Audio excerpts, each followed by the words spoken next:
से काम कर थक जाता नहीं घर में अकेले खाली दिन रात पी पी के वो नहीं पता रखा हम मर जाता लो क्या हो आ गई ना पी के हम कहीं चल जाएला तो के एकदम से अस्कत लगा एकदम बोले लगेली का कहा था कि हमारी क्या ठीक से आल करा पियो के आल मत करा नहीं तो जाता हो ना ऐसा भी क्या बोला दे जला कि ना दुनिया में बहुत जाने पिए हम तो के मालूम ना का ए जे पिए तो पिए लेकिन हमारे आगे कुल ना चल पिए अलवर का बात है हाँ घर में हम खटर खटर तो मर जाता नहीं आज तू खाली दिन रात पी पी के भट्टा पे सुतल कल बोला माने खटत यही केकर मेहरारू ना खटनी रे तो शिकायत हम सबसे करब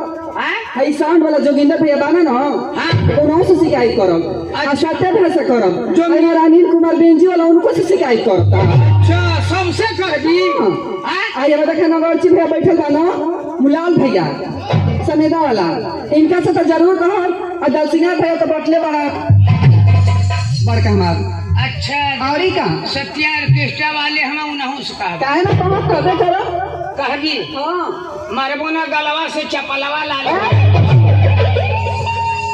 आ भाई तू कौन बढ़ के बोलबा का बढ़ के बोलत है रे त ऐसन इतना बड़ी बड़ी बात करत है आ सबके बोला ले बिकात काहे ना बोलाई आ जाई हां हां काहे नहीं है का पहले कर रखले रहना बड़ी मार मार बोल लोग बारे में ना वो लोग बहुत शरीफ लोग है जला कि ना अच्छा शरीफ हम और का तब काहे कहत है बोलबावे के त का करी तोहरी गुरहन देख के हमरा के ना कुफुत हो गइल बाइडन से त कतना तक खड़ दे ले बताओ त आई घर में सगरी काम बहरे से भी पहले हमें ना करतानी कि तोहरो के बड़ा करे वाला अच्छा बाहरों का करत है और का आ भीतरों का करत है हां अरे बाहरवा का तना देखत है हां लेकिन भीतरा का तना देखत क्या है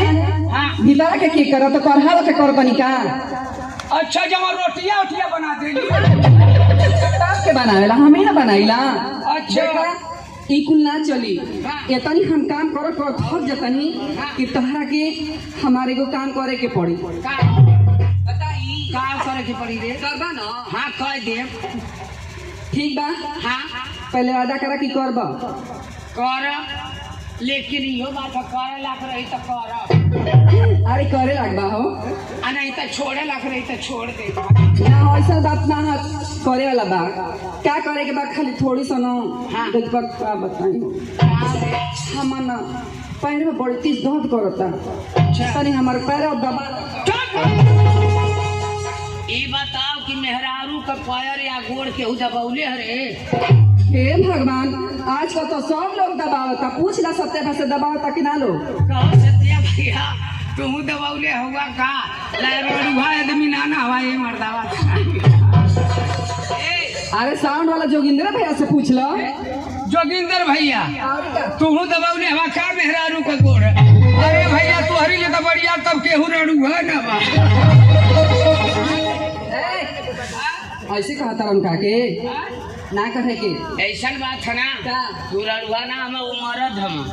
अच्छा तो का जनबी का ऐसा के तो मर्दे लोग ना आज के जमाना में दबावेला ये कलजू का ना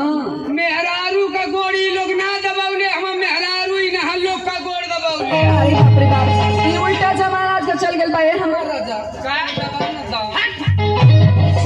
और जो नहीं त मरवा इतना मार भले यही जे पिटा जेबो तका तो तू हमार गोड़ ना दबाई बा नहीं रे ना दबाई बा ना दबाई दूट होती जा तो तेरिया चरित्र दइयो ना जलो आ तो से हम गोड़ दबवा लेई तो हमसे देख मत तो से बियाह कैले अतमो से शादी कैले है अरे पागल बियाह शादी दोनों एके ना भई काहे ना दूठे होला खा ले अरे ई बता दूठे ना भइले थे बियाहवा होला कि ना अरे वही के बियाह वही के शादी कहल जाला पहले होत रहे बियाह फिर बाद में गौना होत रहे गौना होत रहे अरे पहले शादी रह आ पहले बियाह रहे अब का होला शादी विवाह हाँ शादी बियाह हाँ तो बियाह में का होला सेनूर पहरावल जाला आ शादी में क्या होला शादी में पिटावल जाला मुंह पिटावल जाला बड़ी मार मार रोड बन बोला जला कि ना का अबे बोला है सत्य जाके जला की ना सत्या भैया हाँ हाँ सत्या भैया के बोले इबू ना हाँ तो कह दे थे ना कि तुम्हारे सतवा ना उठे हुए लगा ए हाँ दबा न दगड़ो ना दबाई रे कह देनी कि ना दबाई तो ना दबाई ना दबाई बा नहीं चल ठीक बा अगर हम कसम खाता नहीं हाँ अगर असले बाप का बेटी हो हाँ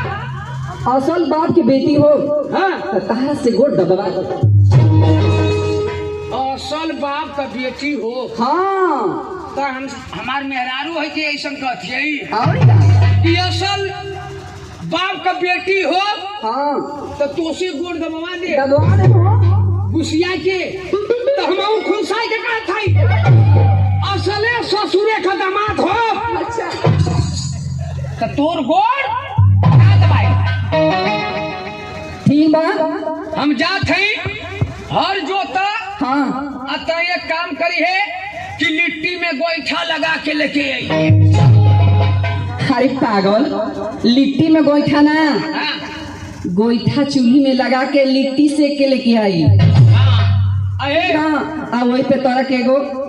हई का होला बैगन वाला ना हाँ ओकर चोखा बना ले आ वही पे एगो भड़ुआ मरचा ले ले ठीक है ठीक बना सुना तू हर पतो या तू घरे रहिया आ ऐसन की एक काम करिहा कि बाल बाल लहना गैया के खियैहा आ निसुआ पर बैठ के अपन भदेली खजुआइहा हे भगवान अब तो कसम तो हम खाइए ले ली लेकिन गोड़ दबाई तो कैसे दबाई मरकिनौता से आ कुछ तो उपाय करे के पड़ी आ कहला खाना लेके आवा ठीक बा लेके चलता देखी कहाँ हर जोता था ना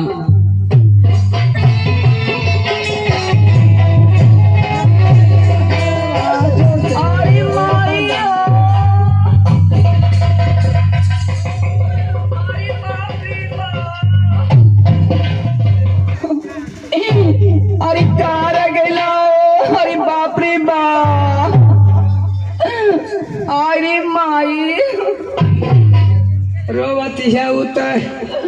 मनवा करत है भोकड़वा खोलू रे माई अरे बापू बा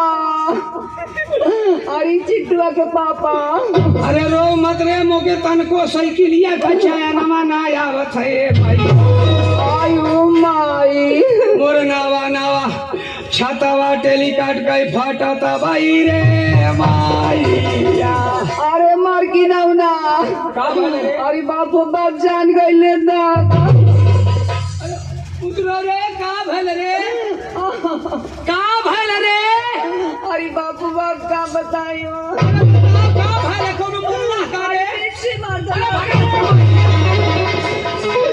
आई हो मैया बिछी मल्ला का रे आयो माई कहाँ मल्ला रे अरे बापू बाबी चली अंगुरिया जिन चिलो रे माहू के कटा देवी का आई हो अरे नतिया के बेटा जो कहाँ ले चढ़त रे कहाँ ले चढ़त कैसे चले हो आई हो बप्पा इता खड़ंजला गईले अरे बाई रे माईया आयो माई कहाँ ले पहुँचते अरे आ गईलो यहाँ देखिए केवाड़ी आले ना पहुँचे रे माईया अरे बाबा अरे चिलो मत कहाँ ले पहुँचते अरे आ गईलो करिया देखिए दुआरिया में ना हल रे कहाँ ले पहुँचले अरे हमके दर्द तारा के मजाक से जाता करे न पहले रस करी अरे देखिए अंगनमा में ना हल रे अंगना में हल जाई अरे बाप रे बाप आ गई तो हमार कुल ना सो जाई हो माई अरे रही जो रे ए भैया केहू जाना खा अरे जाना खाना जाना खा रे बिछी कह केहू ना अरे मर की ना अरे केहू ना हम बिच्छी का जानकार ही रह जो अरे माई हो माई अरे रो मत रे रोवत यही तो मन करत हम भोकाड़ खोल दे रह जो अरे आराम ज्यादा हमके बिच्छी मले तक मजाक सुझता करे करियावा तोरे नसिया नसिया चढ़त है बिछिया। अरे मैया देखिए ऊपर आना पहुँचे रे मैया। कहाँ ले पहुँचले? रह जो केहू ना जानकार है। हम जानकार हैं। बिच्छी तो बहुत जाने झारना, बहुत चुपचाप झारना। अहम मंत्र आज खोल के पढ़े जात हैं। वह मंत्र केहू के सीखे के रही सीख लिया। केहू के घर में केहू के बिच्छी मार दे तैयारोहा त परोहा त ले जाके अगवा रे पिछुआ रे कही कोली में झाड़ दिया फीटा फीट हो गई। अरे राजो रे हम झाड़ देते राजो कहाँ बने? अरे हम झाड़त है तनी भदेली घुसका उधर।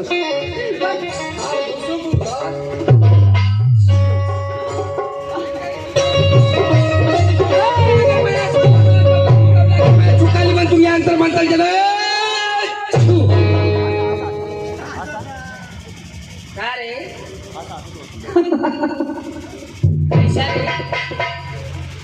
कैसा रे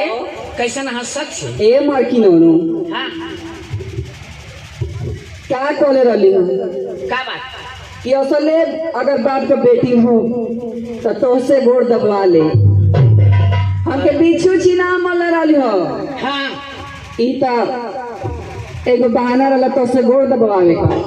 तोसे गोड़ दबवा ले ना। सही कहली है। हरी का मान ले गोड़ दबवा ले ली। हाँ कहली है कि मैं असले बाप का बेटी रहबो हाँ तो तुहसे गोड़ दबवा के छोड़बो। दबवाइए ले ली दबौले रहली और का माहू कहनो असले ससुरे का दामाद रहबो अच्छा तो तोर गोड़ ना दबैबो तई बता दबाई देनो तो का करी दोनों बतिया तो तोरे बपवा पर पड़ल का मोरी।